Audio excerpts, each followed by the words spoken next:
बोलिए गौरी गोपाल भगवान की। कैसे हैं आप लोग? चलो आज की प्रश्नोत्तरी शुरू करते हैं। शुरू करिए, बोलो। राधे राधे महाराज जी। जी मैं एकतारा फाउंडेशन के यहाँ से हूँ। हमारी मथुरा में कथक नृत्य की हम शिक्षा देते हैं, शास्त्रीय नृत्य है। आप जैसे जानते हैं कि आजकल की जो युवा पीढ़ी है वो वेस्टर्न कल्चर से बहुत प्रभावित है, बहुत देखती है, सीखती सही है, है। सही है। तो जो हमारा जो लक्ष्य है, हम ये मान के चल रहे हैं कि हम अपनी कला को, अपनी संस्कृति को थोड़ा आगे बढ़ाएं। तो मेरी संस्था के जो बच्चे हैं वो एक छोटी सी प्रस्तुति आपके लिए लाए हैं राधा कृष्ण की, अगर आप कहें तो। कराइए कराइए। जी धन्यवाद।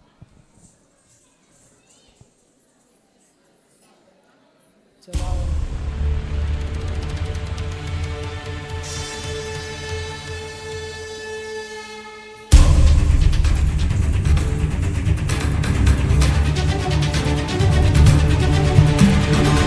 केशवं केशवं केशवं कृष्ण दामोदरं केशवं केशवं केशवं केशवं केशवं मथुराचले केशवं केशवं केशवं केशवं केशवं मथुराचले केशवं केशवं। पुष्प खिलने लगे, रास्ते खुलने लगे, पवन बहने लगी, गाने लगा सब गगन एक नई सरगम। केशवं केशवं केशवं कृष्ण दामोदरं केशवं केशवं केशवं केशवं केशवं मथुराचले केशवं केशवं। मथुरा आने से पहले ही कृष्ण उतर कर निकले रथ से, जिस पर चलते मथुरावासी उनको जाना था उस पथ से। मथुरा सारी उमड़ पड़ी थी, अनुपम अद्भुत एक घड़ी थी।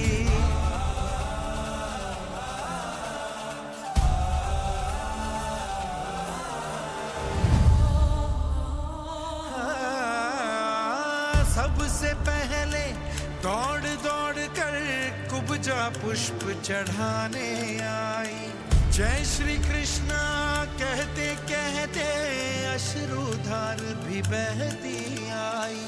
केशवं केशवं केशवं कृष्ण दामोदरं केशवं केशवं केशवं केशवं केशवं कृष्ण दामोदरं केशवं केशवं। हुई कृष्ण की जय जयकार, कृष्ण प्रेम की थी रसधार। केशवं केशवं केशवं कृष्ण दामोदरं केशवं केशवं केशवं केशवं केशवं मथुराचले केशवं केशवं।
जगन्नाथ।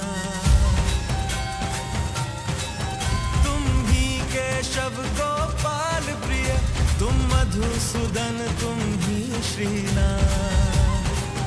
माधव मुरलीधर परम पुरुष, पुरुषोत्तम श्याम सुदर्शन तुम पर ब्रह्म, तुम श्रीकांत, तुम मदन मनोहर मोहन तुम। भज गोविंदम भज गोविंदम भज गोविंदम मूढ़मते, पीर मिटेगी कृपा बहेगी, शंकर सारी दूर हटे। अनिरुद्ध अनंत अजन्मा तुम, आदित्य अक्षराचला तुम। हरि रविलोचनम सतेश्वर तुम स्वर्ग यति सर्वेश्वर तुम। घनश्याम मुकुंद गिरधारी, तुम द्वारिकाधीश बाके बिहारी। कानों से सुनो कान्हा कान्हा, श्वासों में भरो कान्हा कान्हा, मुखड़े पे लिखो कान्हा कान्हा, पैरों से चलो कान्हा कान्हा, कान्हा कान्हा। भज गोविंदम भज गोविंदम भज गोविंदम मूढ़मते, पीर मिटेगी कृपा बहेगी, शंकर सारी दूर हटे।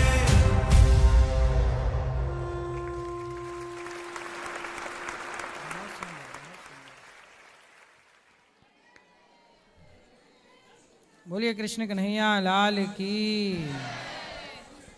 बहुत सुंदर आपकी प्रस्तुति और आपकी तैयारी और आपका जो कार्य है सराहनीय है। खुश रहिए।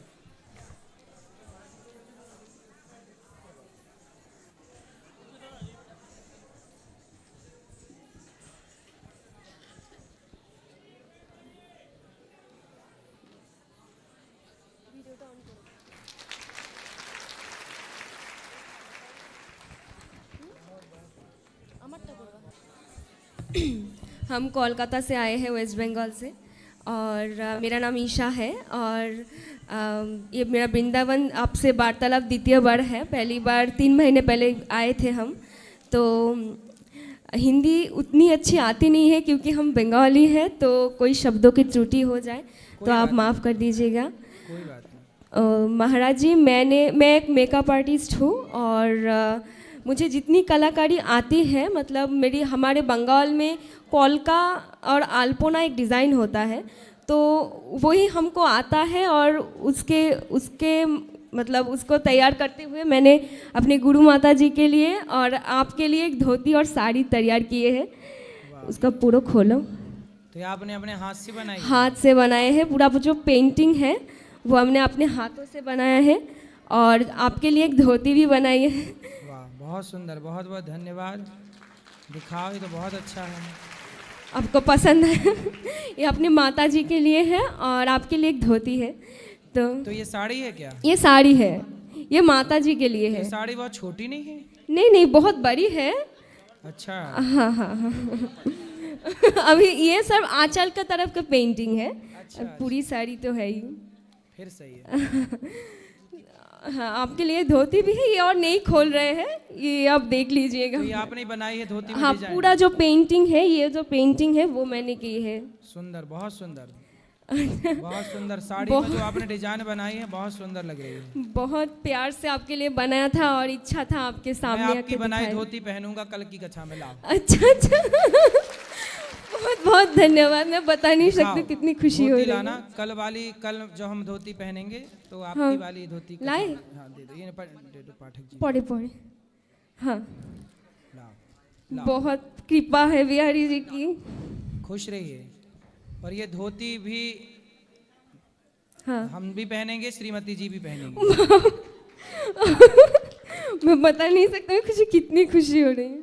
खुश रहिए। आप लोगों का ये प्यार, ये आशीर्वाद, यही सबसे बड़ी दौलत है। बिहारी जी की बहुत कृपा है। और मेरा प्रश्न भी है आपसे, वो ये है, मैं तो कथा सुनती रहती हूँ आपकी, और कथाओं में भगवान के प्रति समर्पण के विषय में बहुत सारी व्याख्या हमसे आपसे सुनी है हमने। लेकिन समर्पण एक ऐसी चीज़ है, मुझे लगता है इसको जितना भी सुनो, जितना भी अभ्यास करो, कोई ना कोई चूक तो होती है। और मेरा तो ये मानना है कि मेरा तो होता ही है। ईश्वर के प्रति पूर्ण समर्पण करना हो तो आज आपके सामने है, तो आपके सामने से कुछ इसके ऊपर व्याख्या आपसे सुनना है कि कैसा समर्पण हो कि ईश्वर को कि हम मतलब जगत से उलझे रहते हैं हर समय। मन को जितना भी समझाओ वो विचलित होता ही रहता है, चंचल होता रहता है। तो आप थोड़ा बताइए इसके ऊपर। समर्पण कैसा होना चाहिए, ये सवाल है आपका। देखो, जैसे एक पत्नी का समर्पण है पति के लिए, पति के पास जाने के बाद वह स्त्री पति के सुख को वह अपना सुख मान लेती है, पति के दुख को वह अपना दुख मान लेती है। पति की हंसी ही पत्नी की हंसी और पति के आंसू ही पत्नी के आंसू हो जाते हैं। जैसे समर्पण एक स्त्री का है कि विवाह के पहले वह किसी पिता की बेटी थी जिसका नाम शीतल था, पर विवाह के बाद उस शीतल नाम की बेटी को उसके पति ने, उसके सास ने, ससुर ने जो नाम दिया, अब शीतल नाम पूरा हो गया, उसको एक अलग नाम मिला ससुराल में, उसने अपने नाम को खो दिया। पिता का गोत्र समाप्त हो गया, पति के गोत्र से जानी और पहचानी जाएगी। जिसने अपने को जीरो कर दिया, सरेंडर कर दिया, खुद का नाम खत्म, खुद का गोत्र खत्म, खुद की जाति खत्म, खुद का परिचय खत्म, अब पति के परिचय से उसका परिचय होगा। इससे बड़ा समर्पण क्या हो सकता है? जितना बड़ा समर्पण एक नारी का नर के लिए है, इतना ही बड़ा समर्पण यदि भक्त का भगवान के लिए हो जाए तो उसका कल्याण हो जाएगा। इस धरती पर समर्पण की प्रतिमूर्ति कोई है तो एक अच्छी पतिव्रता नारी है। जी महाराज जी, लेकिन हम जब करना चाहते हैं तो इतना प्रॉब्लम क्यों आ जाता है? मतलब होता क्यों नहीं हमसे? होगा धीरे धीरे, अभ्यास करत करत अभ्यास के जड़मति होत सुजान। रेगुलर सत्संग कीजिए, भगवत चिंतन कीजिए, समर्पण होगा, सब कुछ होगा। धन्यवाद महाराज जी। और आज मैंने मतलब माताओं को देखा, यहाँ पर जब सेवा होती है उनको देखा, मुझे बहुत अच्छा लगा। आज मैं आपसे 1 साल से जुड़ी हुई हूँ, मतलब 1 वर्ष पहले आपको मैंने पहली बार देखा था और तब से लेके आज तक मैं आपसे आपकी कथा सुनती हूँ और इतना अच्छा लगा। यहाँ का सेवा, इतना व्यवस्था आप इतना करते हैं। और जब पिछली बार मैं आई थी, मैंने आपको बोला था कि मैं आपको भैया मानती हूँ और आपको भाई के रूप में मैं बहुत चाहती हूँ, मतलब आप बहुत प्रिय हो मेरे। और यहाँ का जो सेवा है, मतलब बिहारी जी ने मेरे ऊपर इतनी कृपा की है। मैं आपको आज ये बात, कभी फिर मुलाकात हो ना हो, आज बोल ही देती हूँ कि बिहारी जी ने इतनी कृपा की है कि रोज़ एक संत की सेवा वो हमसे करवाते हैं। ये 1 वर्ष हो गया, अभी नित्य की वो हम मतलब। और मैं चाहती हूँ बिहारी जी इतनी ऐसे ही कृपा करती रहे कि ऐसी सेवा मैं आपके लिए और भी होती रहेगी। बिहारी जी कृपा करेंगे, खुश ओके, धन्यवाद महाराज जी। गुरुजी जय श्री राम, जय गौ माता जी। गुरुजी, जो बांग्लादेश में हो रहा है उसके लिए आप 2 शब्द बोलोगे? जो जिहादियों ने हमारे हिंदुओं को जिस तरीके से मौत दी है, आप कुछ उसके लिए 2 शब्द बोल दीजिए। यदि हम हिंदू संगठित नहीं हुए तो ऐसी मौत हमारी और आपकी भी होगी, बहुत जल्द होने वाली है। यदि हम संगठित नहीं हुए तो ऐसे हमें और आपको भी जिंदा जला दिया जाएगा, बहुत जल्द। यदि हम संगठित सनातनी नहीं हुए, जातियों के नाम पे जो हम बटे हैं, हमारे इस बंटवारे ने, हम संगठित होते तो हमसे कोई पाकिस्तान भी क्यों लेता, हमसे कोई बांग्लादेश भी क्यों लेता, हमें कोई अंग्रेज गुलाम क्यों बनाता, हमें कोई मुगल गुलाम क्यों बनाता। भारत के टुकड़े हुए केवल इसलिए कि हम हिंदू बटे थे। हम गुलाम हजारों सालों तक इसलिए हुए क्योंकि हम सनातनी जातवाद के नाम पे बटे थे। यदि संगठित हो गए तो अभी भी सुरक्षित होने की संभावना है और अभी भी बटे रहे तो याद रखना हिंदुओं, आपका अपना अस्तित्व खतरे में पड़ जाएगा। ढूंढते फिरोगे कि हम कभी थे, जैसे आज पाकिस्तान में हिंदू ढूंढता है कि मैं कहीं यहाँ था, बांग्लादेश में हिंदू ढूंढेगा कि मैं कभी यहाँ था। अस्तित्व मिट गया हिंदुओं का बांग्लादेश में, अस्तित्व मिट रहा है। जो मिट गया, जो बचा था वो अभी मिट रहा है। पाकिस्तान में हिंदुओं का अस्तित्व मिट गया। कल को ऐसे ही आपके शहर से, आपके राज्य से आप खदेड़े जाओगे और कोई कुछ ना कर पाएगा। इसलिए मेरे प्यारे सनातनियों, आपकी भलाई है कि आप इस धनानंद को चाणक्य ने समझाया था जब सिकंदर भारत की ओर पहले पांव बढ़ाया और यहां जब पंजाब तक पहुंचा, पोरस से जब युद्ध होने लगा तो धनानंद को चाणक्य ने समझाया था, चाणक्य देखो एक विदेशी आक्रांता भारत में घुस आया है जो हम सबके लिए बहुत बड़ा खतरा है। धनानंद बोला हमें कोई खतरा नहीं है, हम तो ताकतवर हैं। अपनी ताकत के घमंड में धनानंद बना रहा और खतरे को देखकर आंखें बंद कर ली। तो धनानंद, आंखें बंद कर लेने से खतरा टलता नहीं है। जब चाणक्य का अपमान किया समझाने वाले चाणक्य का, तो एक चाणक्य के द्वारा पोषित, चाणक्य के द्वारा शिक्षित कोई चंद्रगुप्त आया और धनानंद के अस्तित्व को समाप्त करके अपनी स्थापना कर ली। यदि आप घमंड में आंखें बंद कर लेते हैं कि जी मैं पावरफुल हूं, मेरा कोई कुछ नहीं बिगाड़ सकता, लेकिन नहीं, आप सनातनियों को संगठित होना पड़ेगा। तब चाणक्य ने समझाया था, आज ये दास अनिरुद्ध आपसे एक निवेदन कर रहा कि संभल जाओ, समझ लो, संगठित हो जाओ, वरना फिर अपने अस्तित्व को तलाशते फिरोगे, मिलेगा नहीं। बटोगे तो कटोगे। हाँ, धन्यवाद गुरु जी। जय श्री राम, जय गौ माता। जय गौ माता। जय गुरुदेव भगवान की जय, गौरी गोपाल भगवान की जय। प्रभु जी, हमें झिझक होती है माइक पकड़ने से, थोड़ा है झिझक होती रहती है बोलने से माइक में, इसके लिए क्षमा करें। कोई बात नहीं। प्रभु जी, आप पिछले वर्ष अप्रैल महीने में आपको गुरुदेव बनाए, आपकी कृपा से हमको मार्गदर्शन मिलती रहती है। प्रश्न जो रहते हैं वो प्रश्नोत्तरी से मिल जाती है, लेकिन मार्गदर्शन की कुछ ज़रूरतें होती है जो आपसे पूछने के लिए हम आए हैं और आते रहेंगे। हाँ। गुरुदेव, जब विग्रह की कोई दर्शन हो, वो स्वप्न में जो भगवत दर्शन होते हैं, तो क्या वही विग्रह की हम उपासना करने लगे या सभी विग्रह की? किसकी उपासना? जैसे आप लक्ष्मी नारायण जी की वो ध्यान करते हैं ना, अभी कोई विग्रह की दर्शन हुई हो जो उनकी हमेशा उन्हीं विग्रह की ध्यान करे क्या गुरुदेव? हाँ, भगवान श्रीमन्नारायण का ध्यान करिए।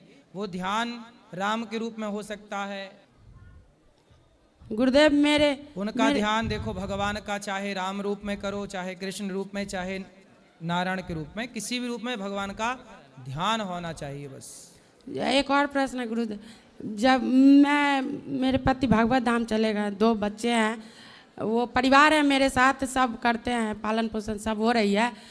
आपके साथ जुड़कर हमको सेवा करने के लिए, जो परिवार के सेवा के बाद जो टाइम मिलती है, उसके लिए मैं एक कोर्स कर रही हूँ जो दीदी पेंटिंग के। तो मैं मिथिला में जो मिथिला पेंटिंग है जो इंटरनेशनल लेवल, वो मिथिला पेंटिंग में क्या कोर्स कर रही हूँ जो इंडिया में पूरे एक संस्थान। पेंटिंग करना चाहिए, जो काम उससे जो हमको जो प्राप्ति होगी आपके सहायता साथ। नहीं, आप अपने बच्चों को उस पैसे से पढ़ाना लिखाना, बच्चों को योग्य बनाना, हमें तो केवल आशीर्वाद देते रहना। जी, आप आशीर्वाद दो कि हम इस सेवा से जुड़े रहे। खुश रहिए, और भगवान की कृपा से हमें आशीर्वाद है। और बताओ। राधे राधे गुरुजी। जी गुरुजी, हम कोटा से आए हैं। अब हमारा कुछ प्रश्न था कि हम जैसे साइंस फील्ड से हैं, तो हमको ये था कि हमारे बहुत सारे प्रैक्टिकल्स होते हैं, तो उसमें बहुत सारे जीव की हत्या हो जाती है। तो हमको तो प्रैक्टिकल करना पड़ेगा, पर लेकिन उनकी जीव की हत्या होती है, तो क्या उनका पाप हमको ही चढ़ता है? ऐसे ही राम जी ने जब मृग को मारा तो लोगों ने सवाल किया कि भाई राम जी ने मृग को क्यों मारा। जैसे आप लोगों को एक्सपेरिमेंट करना पड़ता है चूहे के ऊपर, बंदर के ऊपर, अन्य जानवरों के ऊपर, तब डॉक्टर बनता है कोई, ऐसे ही पहले के राजाओं को शेर और हिरण का शिकार करना पड़ता था। शेर का शिकार इसलिए ताकि वो अपनी प्रजा को बता सके कि वो कितना पावरफुल है, और हिरण का शिकार इसलिए कि वो बता सके कि कितना निशानेबाज है।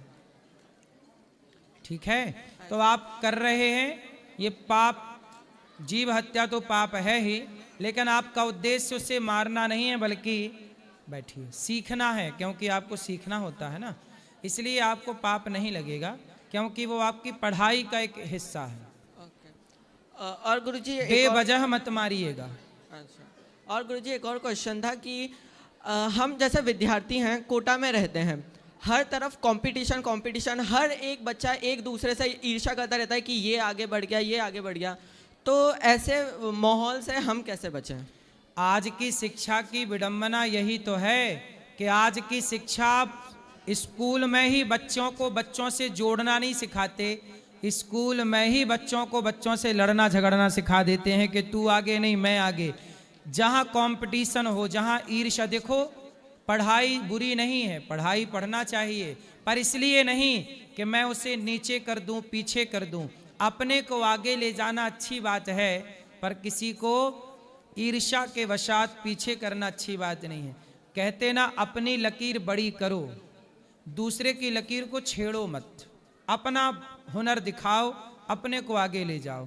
कंपटीशन की ज़रूरत ही नहीं है, हम अपना काम ईमानदारी से करते रहें, हमारा किसी से कोई कंपटीशन नहीं है। जो काम हम कर रहे हैं वो काम अच्छा लगे तो आप भी कर लो, और आप भी कर लोगे तो हमारे आप कॉम्पिटिटर नहीं बनोगे। आप भी करिए, हम भी करें, आपका काम आप करिए, हमारा काम हम करें। आज की शिक्षा बेटा जितनी सुंदर होनी चाहिए, आज़ाद भारत की शिक्षा को, इतनी सुंदर शिक्षा नहीं है। स्कूल में ही बच्चे लड़ रहे हैं आपस में, स्कूल में ही बच्चे एक दूसरे के दुश्मन हो जा रहे हैं। जहां सुदामा, जिन विद्यालयों से कृष्ण सुदामा जैसी मित्रता निकली, आज कंपटीशन करा करा के शत्रुता निकल रही है विद्यालयों से, स्कूलों से। मित्रता का प्रमाण सुदामा और कृष्ण की दोस्ती गुरुकुल से निकली थी, और आज कंपटीशन के चक्कर में लड़ा रहे हैं, आपस में बच्चे लड़ रहे हैं। क्या जरूरत थी इसकी? पहले की शिक्षा ना डिग्रियों पर आश्रित नहीं थी, आज की शिक्षा डिग्रियों पर आश्रित हो गई है। पहले की शिक्षा हुनर में थी, चरित्र में थी, आज की शिक्षा केवल डिग्रियों में है। डिग्रियां वाले, डिग्रियों जिनके पास डिग्रियां हैं, जरूरी नहीं है कि उनके पास हुनर हो, क्योंकि बहुत सारे हुनर वाले डिग्रियां ना होने के कारण पीछे हैं, और जिनके पास हुनर नहीं है डिग्रियां हैं, वो कहते ना कि रामचंद्र कह गए सिया से, ऐसा कलयुग आएगा, हंस चुगेगा दाना दुनका, कौआ मोती खाएगा। कौआ मोती खा रहे हैं। टैलेंट पड़ा है, टैलेंट की कोई कदर नहीं है, टैलेंट बाजारों में भीख मांगता है, और कहते हैं कि भाग्य और किस्मत महलों में नृत्य कर रही है। तो इसलिए बेटा पढ़ाई ज़रूरी है, पर किसी को हराना नहीं। एक बच्चा दौड़ रहा था, मतलब रेस थी, दौड़ना था बच्चों को सबसे आगे, तो एक बच्चा बहुत आगे निकल गया रेस में, सबसे आगे। जब वो पास में पहुंचा, जीतने के बिल्कुल चंद कदम दूर था, तो उसका जूता उतर गया। वो जूता उतर जाने से वो लड़खड़ा के गिर गया। तो जो उसके पीछे वाला बच्चा था, वो चाहता तो वो तो गिर ही गया, वो जाके और जीत जाता, चैंपियन हो जाता, पहले नंबर पे आ जाता, लेकिन उसने ऐसा नहीं किया। उसने कहा कि यदि इसका जूता नहीं उतरता तो यही जीतता। तो उसने कहा कि नहीं, इसकी जीत का श्रेय इसे ही मिलना चाहिए, मैं क्यों लूं? तो उसने उसका जूता जल्दी पहनाया, खड़ा किया और उसको आगे किया और उसको जिता दिया। सबने उसके लिए तालियां नहीं बजाई कि वो जीत गया, सबने उसके लिए तालियां बजाई कि इसने जिता दिया उसे। तो जीतना जरूरी नहीं है, जिताना जरूरी, यही शिक्षा है। हम जीतने से ज्यादा जिताने को महत्व दें, खाने से ज्यादा खिलाने को महत्व दें, चलने से ज्यादा चलाने को महत्व दें, हम बढ़ने से ज्यादा औरों को बढ़ाने में ध्यान लगाएं, महत्व दें, तब हम शिक्षित माने जाएंगे। ये नहीं कि तू आगे जा रहा है तो तेरे को हमने पाँव में डंडा मार के गिरा दिया और मैं आगे चला जाऊं। आज कंपटीशन यही तो है कि एक कॉम्पिटिटर दूसरे को मार भी देता है, उसकी चीटिंग करके चोरी कर लेता है, उसे कैसे भी करके, ये सब खेल गलत है। और गुरुजी एक लास्ट क्वेश्चन ये था कि यूं कहा जाता है जैसी संगत होती है वैसी ही रंगत होती है। सही है। बट आसपास हमारे ऐसे लोग रहते हैं, मतलब उधर हम पढ़ने जाते हैं, बट और छात्र छात्राएं ना ऐसा करती है, दूसरों की तरफ दोष दर्शन ऐसा करने लग जाती है। तो उसका दोस्त प्रभाव भी दर्शन। हम, हाँ मतलब जैसे किसी स्त्री को गंदी नजर से देखने लग जाते हैं कौन, वो। लड़के? हाँ लड़के। और लड़कियां? लड़कियां इतना नहीं करती बट लड़के करते हैं। फिर तो सही है। अब हमें उनके साथ तो रहना पड़ेगा क्योंकि हम पढ़ रहे हैं, तो वो हमारे पीछे या फिर हमारे साथ तो बैठेंगे। तो हम उनके साथ रहते हुए मतलब उनसे मन से कैसे दूर रहें? ऐसा है, देखो ये बुराई है, इसमें उन बच्चों की गलती नहीं है, उन बच्चों के माता पिता की गलती, उनकी गलती है, पूरी गलती उनकी भी नहीं है, कुछ गलती माँ बाप की है, कुछ गलती उनकी भी है। इसलिए हम कहते हैं कि कुछ हम कुछ आप मिलकर के हम पूरे होते हैं। दाल बनती है ना तो अकेली दाल नहीं होती, दाल में पानी होता है, नमक होता है, मिर्ची होती है, मसाला होता है और फिर आग भी होती है। सबके सहयोग से एक स्वादिष्ट दाल, स्वादिष्ट सब्जी, स्वादिष्ट व्यंजन तैयार होता। अकेला कोई भी कुछ नहीं है। कुछ माँ बाप के कर्तव्य होते हैं कि वो बच्चों को संस्कार, केवल शिक्षा नहीं, ये संस्कार दो कि नारी का सम्मान कैसे किया जाए, है ना। हर लड़के के पास संस्कार होना चाहिए। जो लड़के किसी बहन बेटी को गलत नज़र से देखते हैं, उनसे आप ये कह सकते हैं कि तुम्हारी बहन होती इसकी जगह और कोई लड़का देखता इस लड़की को, तुम्हारी बहन को गलत नज़र से, तो क्या तुम क्या करते, क्या सोचते, क्या तुम्हारे विचार होते? खुद को रख कर देखना चाहिए। इसलिए कहता हूं हर लड़के की एक बहन जरूर होनी चाहिए कि जब वो किसी बहन की ओर देखे तो उसे ये भी याद रहे कि तेरी बहन भी बाजार में निकलती है। यदि हर लड़के अपनी अपनी बहनों की तरह औरों की बहनों का सम्मान करने लग गए तो आपकी बहन दिन के आए या रात को आए, कोई उसे गलत नज़र से नहीं देखेगा, क्योंकि आप सबकी नज़रें एक सी हो जाएंगी। खेल नजरिए का है, कहते ना दृष्टि बदल गई तो सृष्टि बदल गई। इसलिए बेटा आपको ऐसी कुसंगत से बचना चाहिए, उनको समझाना चाहिए कि आपकी नज़र गलत है। कुछ लड़के पढ़ाई पे ध्यान नहीं लगाते, गलत गलत चीज़ें देखते रहते हैं। आपको पर पढ़ना है, आपको कोई मतलब नहीं होना चाहिए कि कौन किसे देख रहा है, कौन किसे नहीं देख रहा। आप केवल अपनी बुक, पुस्तक को देखिए, अपना लक्ष्य देखिए और बस। जैसे घोड़ा, बाराती घोड़ा होता ना, बारात में जो घोड़ा होता, बग्घी में घोड़ा, दुल्हा बैठता ना घोड़े में, उस घोड़े को ध्यान से देखा, उसके आंखों में पट्टी लगी रहती है ऐसी, क्यों? ताकि वो घोड़ा यहां ना देखे, यहां ना देखे और सीधा चलता जाए। आप भी स्टूडेंट हैं विद्यार्थी जीवन में, कौन लड़की क्या कर रही है, कौन लड़का क्या कर रहा है, बिल्कुल आंखों में पट्टी किनारे किनारे बांध लो, सीधा लक्ष्य को देखो कि हमें पढ़ करके अपने लक्ष्य को प्राप्त करना है। यदि ये विचारधारा आ गई तो पढ़ जाओगे और तनिक आपका भी मन ऐसा चला गया तो फिसल जाओगे। ठीक है, चलिए अभी इतने ही क्वेश्चन थे। राधे राधे गुरु। खुश रहिए। राधे राधे गुरुजी। राधे राधे। जय श्री कृष्णा जी। मैं एमपी से हूँ और मेरा सवाल ये है कि अगर कोई व्यक्ति सिद्धांत के अकॉर्डिंगली चल रहा है और सामने वाला सैद्धांतिक नहीं है, वो गलत तरीके से अर्निंग कर रहा है, वो आपसे बहुत ज़्यादा ऊपर बढ़ता जा रहा है और आप सिद्धांत के हिसाब से उसके लेवल तक नहीं पहुंच पा रहे हो, जबकि आप बिल्कुल सही तरीके से अर्निंग कर रहे हो, सही तरीके से अगर आप कोचिंग पढ़ा रहे हो तो कोचिंग में भी आप बिल्कुल सही स्टूडेंट्स को ज्ञान दे रहे हो, वो गलत तरीके से ज्ञान देकर भी बहुत ऊंचाई तक पहुंच गया, तो हम ये कहते हैं कि शायद आपका प्रारब्ध बुरा होगा, तो फिर उसका क्या अच्छा होगा? तो वो आज गलत तरीके से भी ऊंचाई तक पहुंच रहा है और हम बिल्कुल सही करते हुए भी उसके लेवल तक नहीं आ पा रहे हैं। या सही गलत अपनी जगह है, लेकिन आपको ये भी देखना चाहिए कि आज की रिक्वायर क्या है, आज की ज़रूरत क्या है। यदि आपने ज़रूरत के हिसाब से अपने को डेवलप किया, ज़रूरत के हिसाब से आपने अपने को बनाया, तो आप भी सफल होने से पीछे नहीं रहेंगे।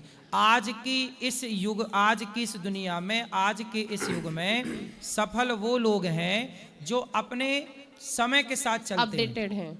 अब जैसे मोबाइल को ले लीजिए, एक मोबाइल 20,000 का मिल रहा है और एक मोबाइल 1.5 लाख का मिल रहा है। जिसने अपने को अपडेट कर लिया वो 1.5 लाख का है और जिसने अपने को अपडेट नहीं किया वो 20,000 का है, और दोनों से बातें होती हैं और दोनों फेसबुक, यूट्यूब, इंस्टाग्राम चल रहा है। लेकिन अपडेट की बात है, जो व्यक्ति अपने को जितना जल्दी अपडेट कर लेगा, नए नए थॉट ले आएगा, नए नए विचार, नई नई प्लानिंग, नई नई योजनाएं ले आएगा, वो व्यक्ति सफल हो जाएगा। ऐसे आपकी कोचिंग लाइन में भी हैं इसलिए आपको बेहतर करना है। और ये बात आप ठीक भी कह रहे हैं कि कोई व्यक्ति मेहनत, देखो हम मेहनत तो करें, आप भी करें, लेकिन मूल में भाग्य है। एक होता है भाग्य, एक होता है कृपा। तो उनके ऊपर भाग्य है, लेकिन आप पर भी कृपा हो सकती है। इसलिए जो व्यक्ति पुण्यात्मा है, जो पुण्य करके आया है, आज वो पाप करने लग गया, माना कि गलत करने लग गया, लेकिन पूर्व में उसके पुण्य तो है ही ना। तो प्रारब्ध का मतलब कब तक वो प्रारब्ध के अकॉर्डिंगली उनकी लाइफ चलती रहती होगी? जैसे आज हम आपको मैं प्रारब्ध समझा देता हूँ। कर्म 3 प्रकार के होते हैं जी। कर्म कितने प्रकार के होते हैं? 3। एक होता है कर्म, एक होता है क्रियमाण। जिसे क्रियमाण, कर्म जो आप कर रहे हैं वो क्रियमाण है, क्रिया कर रहे हैं ना, क्रियमाण। क्रियमाण के बाद होता है संचित, जो फिर होता है प्रारब्ध। इसे उदाहरण से समझाते हैं। जैसे आज हमने मजदूरी की, मेहनत किया, तो आज हमें मिले 500 रुपए। हमने काम किया, वो क्रियमाण कर्म था। क्रियमाण कर्म से मतलब दिन भर की मेहनत से हमें 500 रुपए की अर्निंग हुई, वह 500 हमारा संचित हो गया। क्रियमाण कर्म क्या बन गया? संचित कर्म। 500 मिल गए ना, अब वो 500 हमारे जेब में संचित हो गए। अब वो 500 रुपए का, अब हमने मिठाई खरीद ली बच्चों के लिए, पत्नी के लिए साड़ी खरीद ली और कुछ चीजें, तो जब खरीद ली हमें मिल रहा है, तो वही है भाग्य। जो आपने कमाया, कर्म किया था, वो इकट्ठा हो गया, और वही इकट्ठा जब आपको मिलना स्टार्ट हुआ तो वो भाग्य कहलाता है। तो जो व्यक्ति अच्छे कर्म किए बैठा था, उसे मिलने लग गया, वो जब मिलने लगा तो कहते हैं इससे भाग्य में है, भाग्य में उसने किया था तो मिल रहा है। लेकिन आज जो गलत कर्म कर रहा है, ये आने वाले टाइम के लिए ये भाग्य बन के सामने आएगा। इसलिए अच्छे कर्म करने चाहिए। अच्छी करनी कर लो रे भैया, कर्म न करियो काला, लाख आंख से देख रहा है तुझे देखने वाला। भीष्म पितामह बाणों की सैया पर लेट गए। क्यों? क्योंकि भीष्म पितामह ने एक सांप को, स्नेक, कांटों में फेंक दिया सांप को, कांटा चुभ गया और सांप मर गया तड़प तड़प के। पितामह भीष्म को भी कांटों की तरह बाणों की सैया पर लेट कर वो पाप चुकाना पड़ा। राम जी के पिता दशरथ जी ने श्रवण कुमार को मार दिया, बेवजह मार दिया। श्रवण कुमार के माँ बाप तड़प तड़प के मर गए, तो श्रवण कुमार के माँ बाप ने शाप दे दिया कि आपको भी मेरे पुत्र के लिए जैसे मैं तड़प रहा हूं, आपको भी अपने पुत्र के लिए तड़प तड़प के मरना पड़ेगा। अवश्यमेव भोक्तव्यम। जो व्यक्ति जैसा करता है भोगना पड़ता है। आपके जो कर्म थे उतना फल आपको मिल रहा है, जो उनका था उतना उन्हें मिल रहा। इसलिए किसी को देख के ये मत सोचिए कि उसके पास ज्यादा है, उसके भाग्य का उसके पास है, मेरे भाग्य का जैसा जिसका भाग्य था उसको वैसा मिला। इसलिए जितना है उसमें मस्त रहिए, खुश रहिए, ईश्वर का थैंक यू, धन्यवाद दीजिए। जितना आपके पास है ना, इतना भी बहुत लोगों के पास नहीं है। ये बात सही है कि गलत है? बिल्कुल सही है। इसलिए जितना है बहुत प्रसन्न रहिए और ईश्वर का फिर भी थैंक यू कीजिए। जब आप रोज धन्यवाद देने लग जाएंगे तो आपके जीवन में परिवर्तन आपको दिखने लग जाएगा। ठीक है? श्री सतगुरु भगवान के श्री चरणों में दंडवत प्रणाम करते जी। जय श्रीमन नारायण गुरु जी। धन्यवाद। किस बात का? धन्यवाद। इस गुरु जी की मांस मछली सब खाते थे, कथा सुनकर सब छोड़ दिए सर। वाह, फिर सही है, फिर ठीक है। और जिनको माता पिता रहते हैं वो बच्चे धाम नहीं आना चाहिए। क्यों नहीं आना चाहिए? सबको आना चाहिए। बोलते हैं कि माता पिता है तब तुम धाम जाता है, इसे करता है माता वो पिता। ऐसा बोलते होंगे कि अकेले मत जाओ, माँ बाप को भी धाम जैसे करा हम दो। गुजरात से भी आ रहे हैं सर, हम बिहार के हैं। हाँ, तो आप कभी अपने माँ बाप को भी ले आना, तो धाम उनको भी करा देना। जी। और एक प्रश्न और सर, ये बाबा नाम के बलम क्या इसका, जो सर गांव में मेरा बिहार है रमजानपुर, वहाँ बाबा नाम से ही पूजा पाठ, ये कीर्तन करता है, पूजा पाठ नहीं करता, उसमें जोड़ रहा। ये बाबा नाम के बलम कौन है? बाबा नाम के बलम। बाबा नाम के बलम। बलम। जी सर। बलमा रे, वही वाला बलमा। इससे बहुत जोड़ रहा सर, पूजा पाठ नहीं करता, इसमें खाली बस कीर्तन करता ही है। कौन बलमा? ये बाबा नाम के बलम में क्या है? कौन बलमा? पहले उसका परिचय दो, कौन बलमा? यही बस कीर्तन करता है, बाबा नाम के बलम बोलो बस। बाबा के बलमा की बस जय। कीर्तन का के- धावा कहता है, इसमें जुड़ो। तो कौन है ये बाबा के बलमा? अब कौन है ये पता नहीं। ले राम राम जपो, कृष्ण कृष्ण जपो, बाबा के बलमा जप रहे हैं। हाँ हाँ बाबा के बलमा। ये बलमा कौन, आपका पड़ोसी है? क्या सर? बाबा के बलमा ना जपो, राम राम जपो, कृष्ण कृष्ण जपो। जी सर, धन्यवाद। ठीक है। गुरुजी राधे राधे। हाँ। गुरुजी मेरा पढ़ाई में मन नहीं लगता। क्यों? किस में मन लगता है? खेलने में। खेल लिया करो। कितनी देर खेलते हो? गुरुजी 2 घंटे। क्या खेलते हो? गुरुजी साइकिल चलाते। ये साइकिल चलाना खेल है? तो कहाँ जाते हो साइकिल से? गुरुजी मोहल्ले ही में चलाते। मोहल्ले में? यस। तो इस मोहल्ले से उस मोहल्ले में, या टवाला वा टवाला, यंगा कहती वंगा कहती। सही है। तो आप साइकिल चला लिया करो। 2 घंटे चलाते हो, अब 3 घंटे चलाना। 3 घंटे साइकिल चलाना और 3 घंटे बढ़िया मन लगा के पढ़ना। जब साइकिल चलाओ तब पढ़ाई की कोई बात ना करना, और जब पढ़ाई पे बैठो तब साइकिल की कोई बात ना करना। जी गुरुजी। ठीक है? पक्का? ठीक है। अब कितने घंटे साइकिल चलाओगे? 3 घंटे। और कितने घंटे बैठ के पढ़ोगे? 3 घंटे। मन लगा के। पक्का? पक्का। खाओ माँ कसम। माँ कसम। सही है। राधे पढ़ना, राधे। अब 3 घंटे ही पढ़ना मन लगा के। मतलब बीच में ब्रेक ले सकते हैं 1-1 घंटे के बाद। तो ऐसे माँ राधे कसम राधे। खा गए, अब 3 घंटे पढ़ना अच्छे से आए। ठीक है। और राधे याद राधे। भी करना। जी गुरुजी। पक्का ना? पक्का? पक्का। सही? सही। खाओ पिताजी की कसम। पिताजी की कसम। अब पढ़ना ही पड़ेगा। चलो। राधे राधे गुरुजी। जी। मैं आपको गुल्लक देना चाहती हूँ। ठीक है बेटा। आकर देना चाहती हूँ। हाँ चलो ऊपर चलते हैं, मिलेंगे मंदिर में सबको। चलो मंदिर में मिलते हैं ऊपर कुछ सबको। जिनको मिलना है ऊपर मिलेंगे। कल फिर करेंगे प्रश्नोत्तरी। आज के लिए